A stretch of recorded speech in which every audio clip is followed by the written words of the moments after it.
এই পৃথিবীতে কেউ কি শুনেছে সাত মায়ের মন্ত্র কখনো আপন হয়? অনেক অনেক দাদা যে ছিল সে মরে গেছে, অনেক আগেই মরে গেছে। অনেক শোন, আমি তার পরম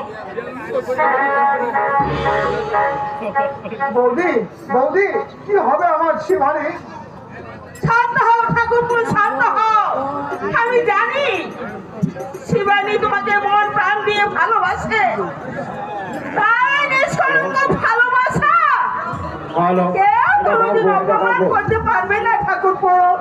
তবু আমি কালচাতন বিশ্বাস করতে পারছি না বৌদি, কারণ তার মতো দুষ্ট চরিত্রের নরপশু এই উদয়পুরে অনেক কেউ নেই।